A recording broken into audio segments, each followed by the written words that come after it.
সম্প্রতি জম্মু ও কাশ্মীরের পেহেলগামে সন্ত্রাসী হামলাকে কেন্দ্র করে ভারত পাকিস্তানের বিরুদ্ধে একের পর এক আগ্রাসী ও উস্কানিমূলক তৎপরতা চালিয়ে যাচ্ছে। তবে সময় উপযোগী ও কার্যকর প্রতিরক্ষা প্রস্তুতি নিয়ে ভারতের সম্ভাব্য আগ্রাসন রুখে দিয়েছে পাকিস্তান। পাকিস্তানি সংবাদ মাধ্যম জিও টিভির এক প্রতিবেদনে জানানো হয়, 29 এপ্রিল রাত থেকে 30 এপ্রিল রাতের মধ্যে ভারতের 4টি রাফাল যুদ্ধবিমান পাকিস্তানের দিকে অগ্রসর হয়। হরিয়ানার ওম্বালা বিমানঘাঁটি থেকে এসব বিমান 1200 কিলোমিটার গতিতে উড্ডয়ন করে পাকিস্তান সীমান্তের কাছাকাছি চলে আসে।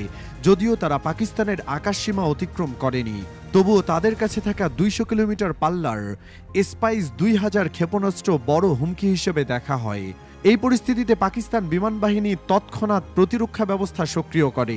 রাফাল যুদ্ধবিমানগুলো রাডার ও যোগাযোগ ব্যবস্থা সফলভাবে জ্যাম করে দেওয়া হয়, যার ফলে বিমানগুলো নিজেদের মধ্যে সমন্বয় হারিয়ে ফেলে।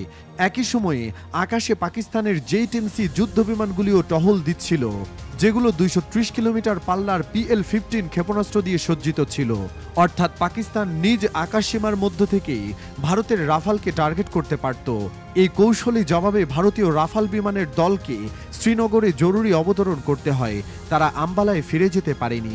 বিষয়টি পাকিস্তানের ইলেকট্রিক ও সাইবার ওয়ারফেয়ারের দক্ষতারই প্রমাণ। এটি অনেকটা 2019 সালের ঘটনার পুনরাবৃত্তি, যেখানে ভারতীয় পাইলট অভিনন্দনের MiG-21 বিমান পাকিস্তান ভূপাতিত করেছিল। তবে এবার লক্ষ্য ছিল ভারতের অত্যাধুনিক রাফাল, যেগুলো ভারতীয় আকাশ প্রতিরক্ষার মেরুদণ্ড হিসেবে বিবেচিত। জিও টিভির তথ্য মতে ওই রাতেই ভারতের পক্ষ থেকে পাকিস্তানে হামলার আরেকটি পরিকল্পনা নেওয়া হয়।